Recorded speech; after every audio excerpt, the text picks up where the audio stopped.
Magandang araw po sa inyong lahat mga kababayan at welcome back dito po sa PNR at ito nga mga karabin natin delikado na si Bato.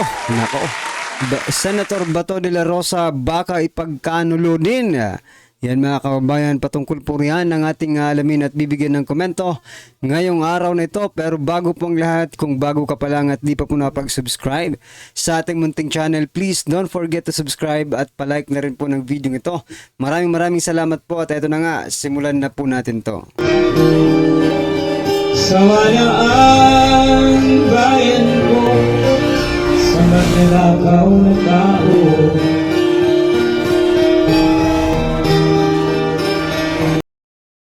So yan mga kababayan, bago po natin muling i-play ang video ito, i-share muna natin yung mga nagte-trending na mga balita sa mundo ng social media. At ito nga mga karabin natin, simulan po natin dito. Ito po. Mula approval rating sa Publicos Asia Incorporated. March 15 to 20, 2025. Ito po ang grado ng ating matataas na opisyal ng ating bansa. Nako. President Bongbong Marcos Jr. Down from 33%, 19% na lang po mga kababayan. Down siya ng 30% sapagkat 57% disapproval. Nako po. At ito naman po si Vice President Sara Duterte, tumaas po ng 37%. Naging 42% po ang kanyang approval ratings. Disapproval ratings nasa 37% lang po mga kababayan. So yan, ang resulta pong ito ay sa kabila ng paninira, pagsira sa pangalan ni Vice President Sara Duterte, siya pa rin po ang pinagkakatiwalaan, Imbis na ang ito talaga kakaiba po talaga yung ano natin ngayon, yung gobyerno natin ngayon. Dapat kasi, 'di ba? Number one palagi ang presidente pagdating sa trust and approval ratings mga kababayan. Presidente yan Pero iba, yung Vice President Sara tuloy natin, yung nangunguna lagi sa approval and trust ratings mga kababayan. Palakpakan po natin. Magandang pa-birthday kay former President Duterte, di ba? Kasi kahit anong gawin nilang paninira sa pangalan ng Duterte, pinagkakatiwalaan pa rin ng taong bayan. Nakakahiya naman po yung 19% na yan. Nako po. Halos sa pang-impeachment na yan di ba? Nakalagay nga dito sa post ni Sir Edwin Hamora, Marcos Jr., you need to be impeached, sabi niya dito, Well, anyway mga karibin natin kayo, anong palagay nyo dito? I-comment nyo na lang po sa baba para malaman po ng ating mga kababayan. At eto pa mga karibin natin, eto naman yung compilation na kung saan mga kababayan, palaging binabanggit ni Jose Castro, si former President Duterte, Ito talagang patunay na palagi niyang tinitira si former President Duterte. Ito mga kababayan, pakinggan po natin yung compilation ng pagsambit ng pangalang former President Duterte ni Jose Castro. Ito po, pakinggan po natin to. Ni dating Pangulong Duterte, at siya po ni dating Pangulong Duterte. Panahon po ni dating Pangulong Duterte ang nagsabi mismo. Ang dating Pangulong Duterte ay po ng dating Pangulong Duterte. Dating Pangulo, si dating Pangulong Duterte, former President Duterte. Former President Duterte para lamang po kay dating Pangulong Duterte. Kay dating Pangulong Duterte kasi sa panahon ni dating Pangulong Duterte. Ang dating Pangulong Duterte, natin sa dating Pangulong Duterte, si Pangulong Duterte noon, dating Pangulong Duterte. So yan mga kababayan, talagang in love. Itong si Jose Claire Castro dito kay former President Duterte. Kasi biruin mo, walang araw na hindi niya nababanggit ang Duterte sa kanyang mga press con mga kababayan, di ba? Oh, in love na in love eh. Kung sinabi mo lang, edi sana niligaw. Mahirap din magkaganitong girlfriend, mga kaubayan, no?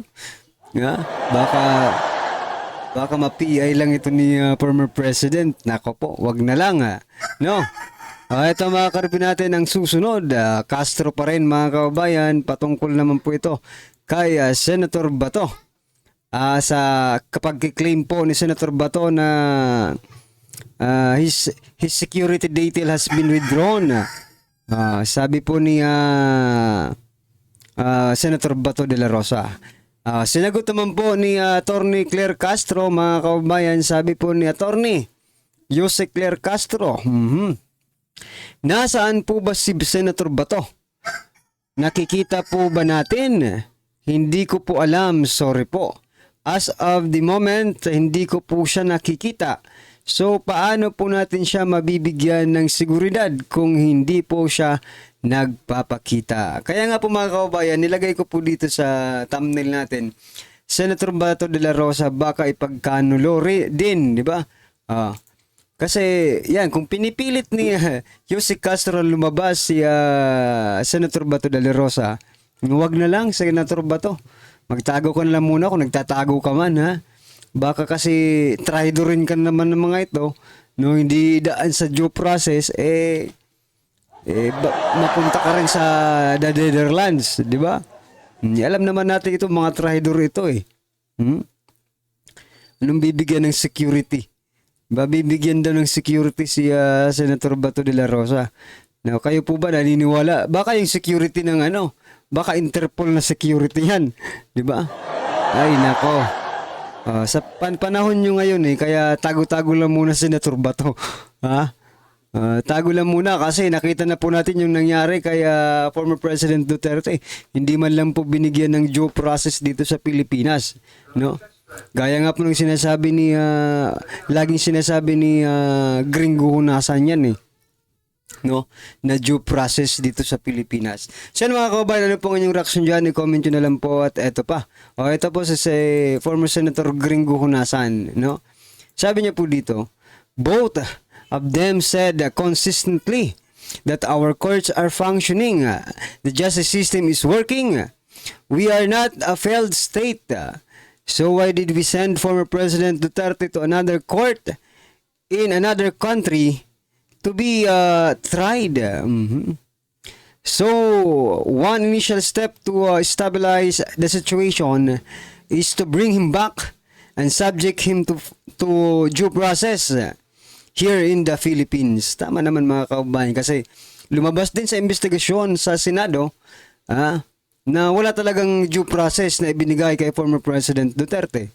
Ngayon, para maging patas, kaso kahit anong gawin, hindi na patas para magkaroon lang ng katarungan, bring him back, no, here in the Philippines at bigyan nyo ng due process, mga kababayan. Para naman magtiwala ang ordinaryong Pilipino sa inyo. Baka kasi mamaya, dampot na lang ng dampot, padala sa ICC. Di ba? Hirap din naman yon. No? Para magtiwala ulit ang ordinaryong Pilipino sa ating gobyerno, please bring back former President Duterte sa Pilipinas at dito nyo po siya kasuhan. Yun lang naman po ang hiling namin kung kakasuhan ninyo, kung may matibay kayong ebidensya. Diba? Duda talaga ako na may matibay na ebidensya to Kasi kung may matibay na ebidensya to mga kababayan, hindi na kailangan ng International Criminal Court na yan. No? Dito pa lang sa Pilipinas, pag may matibay kang ebidensya, talagang gugulong yan Di ba? So mga kabayan, ano po ang inyong reaction dyan? I-comment nyo na lang din po. At eto pa, naku, kayong mga taga Maynila, dapat alam nyo to. Eto po ang balita. Kayong mga taga Maynila, halos 100 milyong halaga ng flood control project na kompleto na sa Maynila. Yan nakompleto na daw. Baka naman mamaya babahain pa rin kayo. Inanunsyo ng Department of Public Works and Highways na nakompleto na ang flood control projects na nagkakahalaga ng higit 96 million sa port area ng Maynila. Dyan pala sa port area. Yan ha. Mayroon na po kayong flood control project. Baka naman konting ulan lang ay magiging swimming pool na naman yan. Okay? Sinimulan itong itayo noong May 2024. Natapos itong January 2025.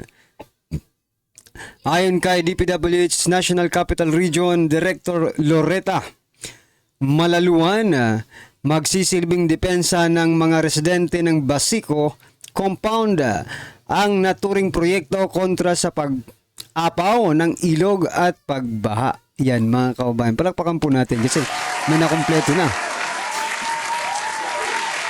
Meron na pong natapos na flood control project, di ba? Oh, ingat naman yung flood control project, ingatan nyo ha. Baka mabangga na naman yan ng barko at hindi na magamit sa susunod na mga pag-ulan. Nako po. Ayan mga kababayan, ano po ang inyong opinion dyan? I-comment nyo na po at eto na. Sama-sama sabay-sabay po natin pakinggan, panoorin at bigyan ng komento ang video ito. Eto na po. Si Senator Bato po, tinanggalan na ng security. Natuklasan niya po yan. Paglapag niya po sa Davao, ay wala na po siyang security. Grabe po talaga, no?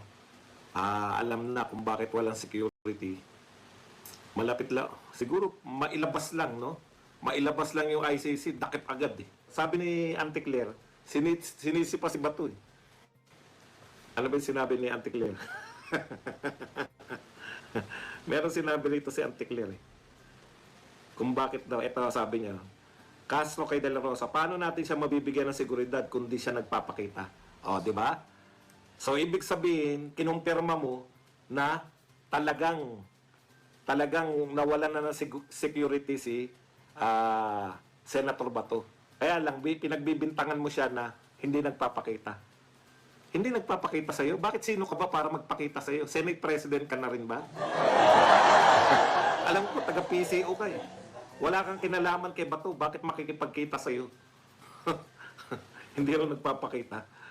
Si Pangulong Duterte nga, nagpakita sa Pilipinas, pinahuli nyo eh.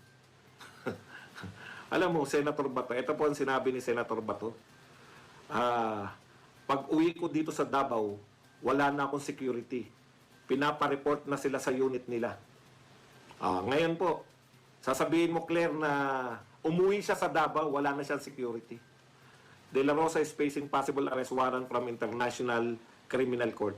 Hindi sila kasama sa panggigipit, kundi nag-iiwas lang sila na magkaproblema sila. Ayan, ito po ang pahayag ni Senator Bato. Kung wala na po siyang security, sino po ang nagbabantay sa kanya? When my security details were recalled by PNP. Ano po to ha? Post po to ni Senator Bato.